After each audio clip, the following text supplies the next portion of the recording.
This is the Missouri Southern State University Coaches Show, sponsored by Freeman Orthopedics and Sports Medicine.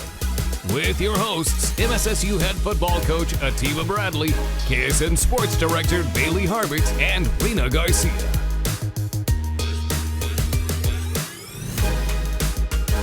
Welcome to the Missouri Southern Coaches Show. I'm Reina Garcia. And I'm Bailey Harbit. We are joined now by Missouri Southern head football coach Atiba Bradley. Coach, thank you for joining us again this week. Absolutely. Highlight of my week. Oh, right here. We're glad to hear it. Well, it was homecoming for you guys, and I imagine that put a little extra buzz in the atmosphere on game day. Yeah, we had a great turnout. There was a ton of energy. We had great alum.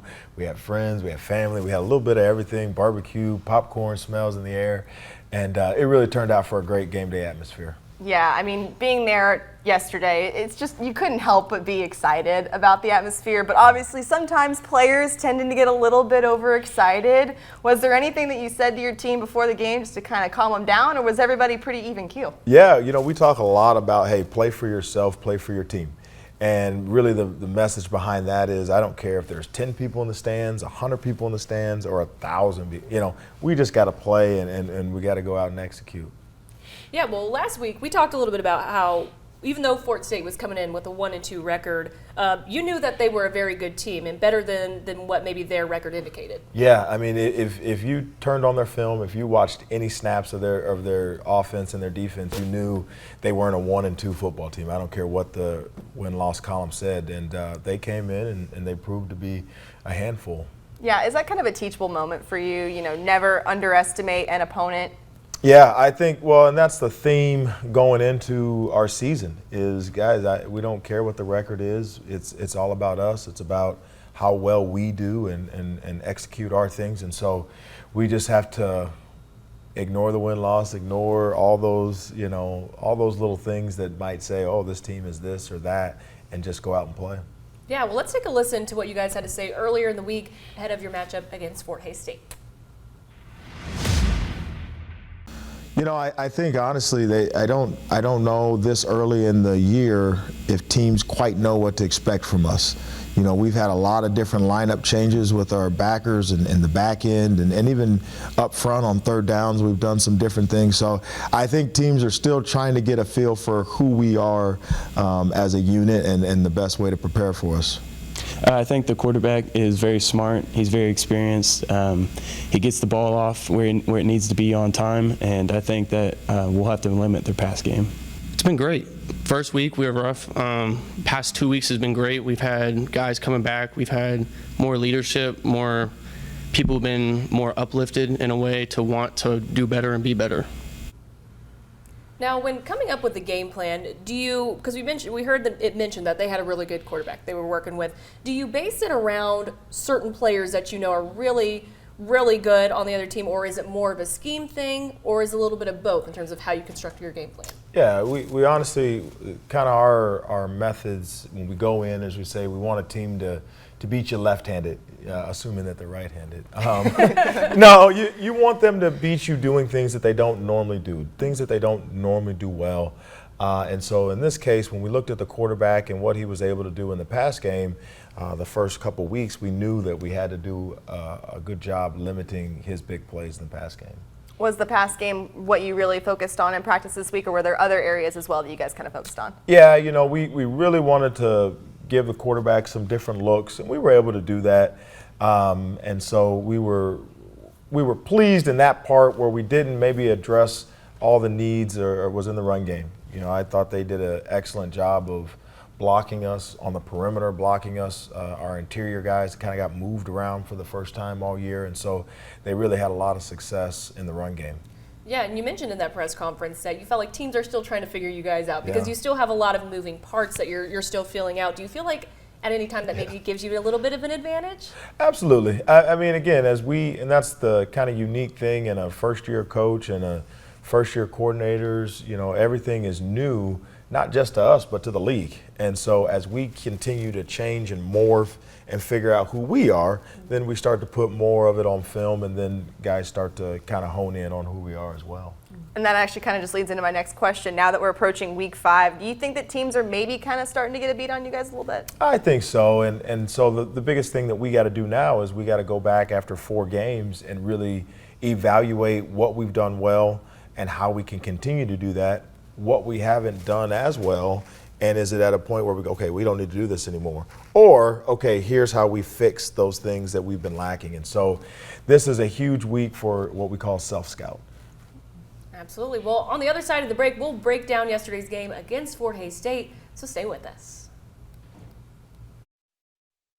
For us, I thought I think we play hard. I think we did a good job with our adjustments. I don't like the big plays on defense. I mean, we've always been a team that our belief is we'll give up 3 yards here, we'll give up 6 yards here, but we can't afford to give up 20-yard chunks. Welcome back to the Missouri Southern Coaches Show with head coach Atiba Bradley. Well, you guys hosted Fort Hays State, and that was no easy task. So let's check out the recap of how this one played out. See if they bring some pressure. They look left, pass left, and it is caught for a touchdown by Manny Ramsey. Blades gets the handoff. He'll have the first down, breaks a tackle. Now scatters outside of the 50. Blades to the 40, to the 30, down to the 20, makes another move, gets a block to the 10, to the 5, and he takes it into the end zone for a Missouri Southern touchdown. Handoff to Soto running off the right guard. He's got a big hole to the 40, and one man to beat, and he's gone. A 59-yard touchdown for Fort Hays State. Hurl to Glades, lowers his shoulder, gets into the end zone for a Missouri Southern touchdown.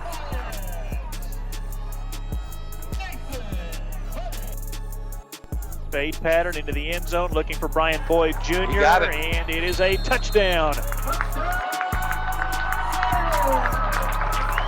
And that would be the final today. Fort Hays State 42, Missouri Southern 21. Well, when a team scores as quickly as Fort Hays did to begin the game, I imagine that feels a little bit like a gut punch, but you guys were able to strike right back. What does that say to you about your team's ability to persevere? Yeah, I mean, a lot of times when you see those flurries of scores, it's really a defense or a team trying to get their footing, trying to just get a breath, just trying to be able, we really didn't have an opportunity to just go, and just take a deep breath and almost, even though you're down 14 or 21, just being able to hit the restart button and say, okay, calm down, put the jitters aside and let's just play football. Yeah, and speaking of persevering, late in that game, you guys were still looking to score. You had those touchdowns from Nathan Glades and Brian Boyd. I mean, even if you didn't win this game, is that still a confidence booster for you guys? Absolutely. I mean, the thing that we talk about is 4 quarters, and we harp on it, and I don't care if we're down by 40, up by 40, we're going to continue to play. I mean, as we establish ourselves and we're in our first year as an offense and a defensive scheme, we need reps, we need snaps, we need competition. And so we just, we're going to try to score and we're going to try to stop people until they blow the horn.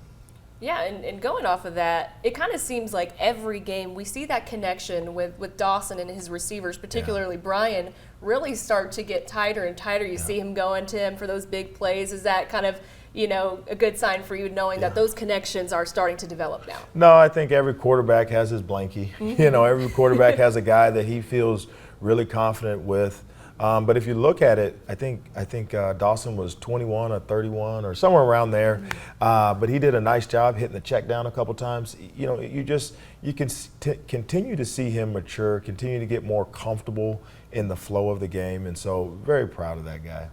Yeah, and that defense in that second half, they did seem to get more comfortable as well. They really kind of seemed to buckle down, only allowing one score. I mean, were there any adjustments made? And how did you feel that your defense responded in that second half? Yeah, honestly, we were on life support in the first half, and we needed something. We needed a spark, and we got it from some of our senior leadership and those guys really driving us and understanding, like, hey, first half is gone. It's done. It is what it is.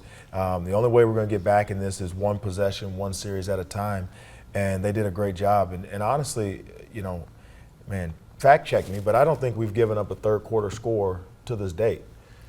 And so that just tells me that our coaches are doing a great job making the adjustments that they need to coming out of the halftime. But then our kids are also starting fast and having some success in the second half.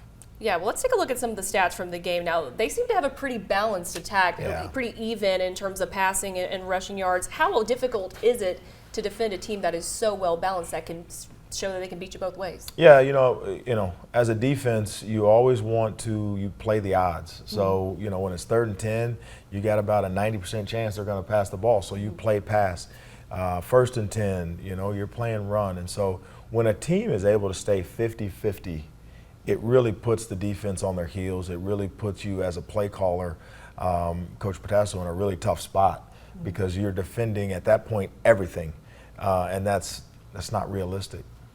Yeah, and we talked yesterday about the running game and how they kind of surprised you in that aspect. Would you mind kind of elaborating on that? What really surprised you about that? You know, they did some gap scheme where they were pulling offensive linemen, which was really tough for us to defend.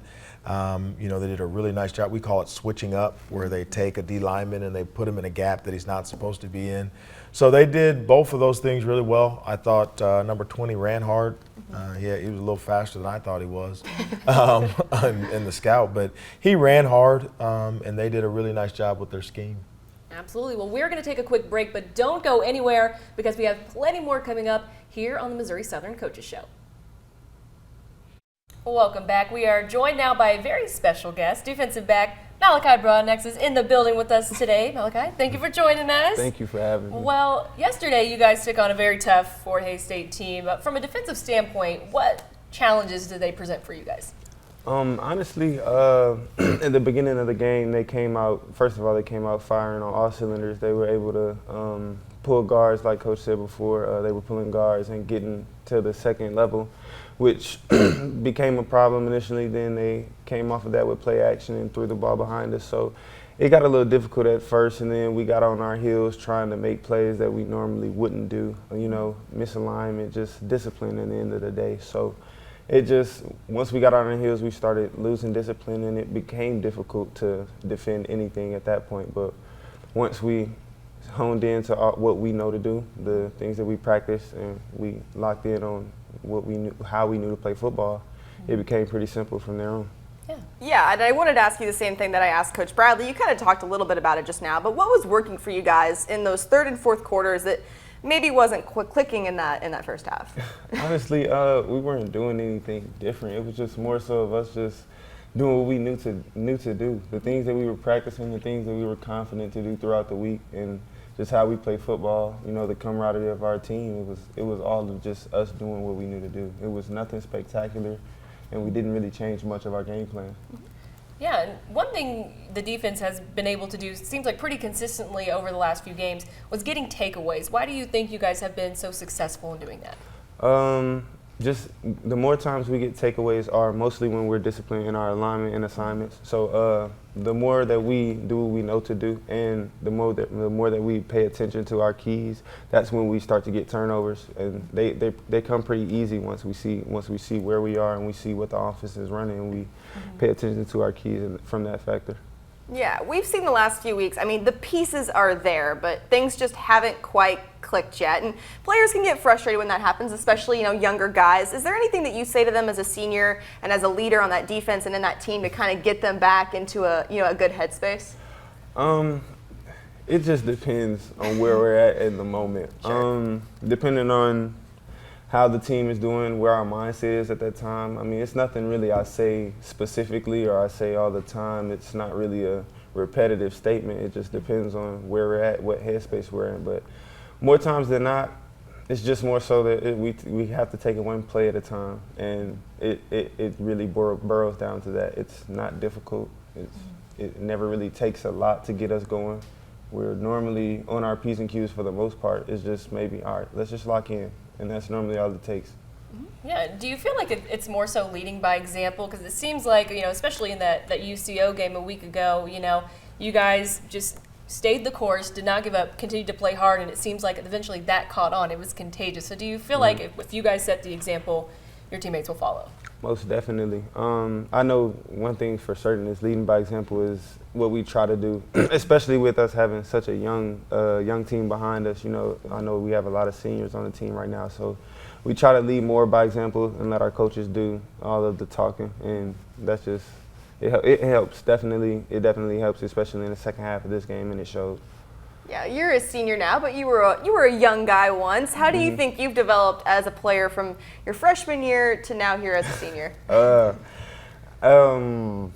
That's a funny question. I've matured to say the least, but it's just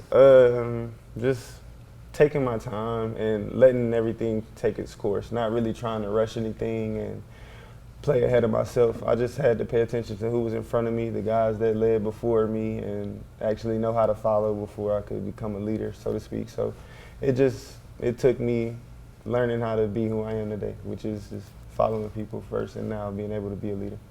Yeah, and how would you describe kind of your style of player? Are there any guys, college, professional, that you kind of modeled your game after or are influenced by? When I first started playing defensive back, I wanted to be like Cam Chancellor. And, you know, I just wanted to come down and hit everything as hard as I could. But I soonly learned that is not ideal. I don't know how he does it. You know, my body started taking a toll on me. So all those hits, they took a toll. But now I kind of try to model myself after like a Derwin James or something like that. You know, I watch a lot of his highlights and how he plays, and that's mostly what I model my game after. Well, that's awesome. I mean, being at those games, we do hear your name mentioned quite a bit. So it seems like whatever you've done and whoever you've modeled your game after, it's really been working for you. I kind of want to switch gears real quickly and talk about next week's game, Pitt State, welcoming them to your stadium.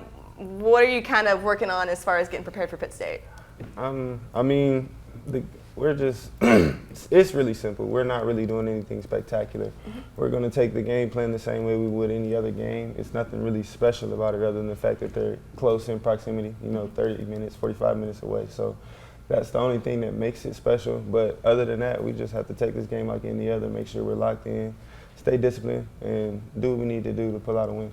Absolutely. Well, Malachi, it was great to have you on this show. Thank you for joining us. Thank you for having me. Well, coming up after the break, we are going to break down that matchup against Pitt State that we are going to see, so make sure to stay tuned.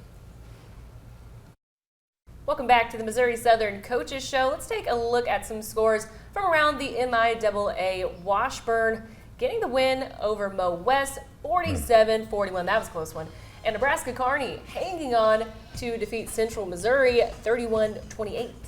We have Northwest blanking Central Oklahoma 38-0, and Northeastern State barely edging out Lincoln 49-48. And of course, last but not least, your next opponent, Pitt State, getting a win over Emporia State 30-28. Well, now that we're in pretty well into the season, let's take a look at the standings now through week 4. Kearney tops the list, followed by Northwest. Washburn is in at 3, Pitt State at 4, and Emporia State at 5. We've got Northeastern State sitting in 6th, followed by Missouri Western, then Fort Hays. You guys are in at 9. And how much, if at all, do you guys look at the conference standings? You know, I've been a believer when I was a player and now as a coach. I am not going to look at any stats until the end of the year. I don't look at the win-loss records. I don't look at stats. Because it's like you jinx yourself. You know, it's like, oh man, we're doing great in third down, and then you go out the next 2 weeks and you're awful at third down. So I've really I've always made an effort to just like, hey, when you're in it, just keep working, and then we go back at the end and go, oh wow, we did really good here, we did really good here. So. Yeah, seems like a pretty common approach from most coaches, what I've heard. Well, let's shift gears a little bit to this week's matchup against Pitt. You are no stranger to the Pitt State Missouri Southern rivalry. How would you describe it from a player's perspective, having been there, done that? Well, as a player's perspective, it's so interesting because we are so close, and there's so many people that either live in Kansas and work in Joplin, or vice versa, and so there's all these license plates. You see Missouri Southern, then you see Pitt. You see Missouri Southern, you see Pitt. There's been a handful of players from the area that have gone and played at Pitt, and so it is a nonstop kind of jawing back and forth at each other, and so it's been good. It's been really good. Yeah, and obviously with Pitt State being just up the road, probably not a stretch to imagine that they're going to travel pretty well. That visitor stand probably gonna be pretty full. I mean, how do you handle a hostile crowd, having them coming to your place? Sure. Well, I mean, the best thing to do to a hostile crowd is to shut them up. And honestly, I mean, the only way you keep them quiet, the only way you keep them at bay is you do well. Yeah. With every play you make, you take a little confidence from them. And so we just got to make sure that we come out and we're prepared early. And I know they're going to be ready. Coach Wright does an unbelievable job. He's a great coach. And so I know they're going to be ready. So I got to do a great job making sure my team's ready. Yeah, well, you guys will be going up against another good quarterback in Max Sexton. What are some of the things that he does well that your defense will have to keep in check?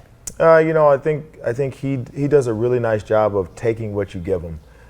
He's not overly greedy. He's not always looking to score. Sometimes it's a check down. Sometimes it's the bubble. Sometimes it's just that 3-yard play, getting the ball in your athlete's hands and then letting them go to work. So he's a really good game manager and a playmaker for them. Absolutely. Well, over the weekend, I started thinking about mascots for some reason. I don't know. Maybe I was watching too much college football. And Bailey and I have had this discussion in the sports office a couple of times. So I thought I would take this time to recognize some of the best, and maybe in Bailey's case, the worst mascots of all time. We have some visuals this week. So my list, in at number 3, I have Slugger. Got to give some love to the Kansas City Royals. I mean, how could you not love that? So wholesome. Got the little mane hairdo and then the crown. Good for you. Awesome. Now at number 2, I have Otto the Orange, the mascot for Syracuse. I just remember playing the NCAA college football game, and I would, whenever you could do a mascot matchup, I would always pick Otto because it was just funny to see a bunch of little oranges all over the field. And then I guess my number 1, I am a little biased because this is my alma mater in K-State, Willie the Wildcat. Kind of creepy, I guess, when you look at it, but everyone who went to K-State or is a fan of K-State loves Willie the Wildcat. So that is my list. Bailey, how about yours? I mean, I hate mascots. I am genuinely terrified of them. I go out of my way to avoid them. So I guess my top one that I can't stand is the Hickman Kewpie from Hickman Columbia High School in Columbia, Missouri. I used to have to cover them when I was in college at Mizzou, and it's just a giant baby, and I would avoid it because it's a giant baby. My number 2 is probably Purdue's mascot. It's the Dead Eyes for me. Not a fan of that. But if I'm going with a mascot that I like, I do enjoy when teams have like live animals on the sideline. Ugga. I mean, I love a bulldog. I'm not a big fan of like Bevo. That feels a little dangerous to me. A little bit. But Ugga, I mean, he's cute. You can't really be mad about that. So, Coach Bradley, I know it's kind of a tough question, but you got a 3? Yeah, you got kind of like an interesting clown complex going on with mascots, I hate clowns too. I kind of felt it through your mascots. No, the biggest one for me is Benny the Bull. Okay. So growing up, you're watching Michael Jordan, you're watching the Bulls in the 90s, and that guy is jumping on trampolines and doing all the crazy stuff. And so he's probably my top. And then anything that's a lion or an eagle, I'm always in for. So. Very cool. Good list. Well, Coach, thank you for joining us. That is going to do Absolutely. it for us here on the Missouri Southern Coaches Show. Thank you for joining us, and we'll see you right back here next week. This has been the Missouri Southern State University Coaches Show, sponsored by Freeman Orthopedics and Sports Medicine.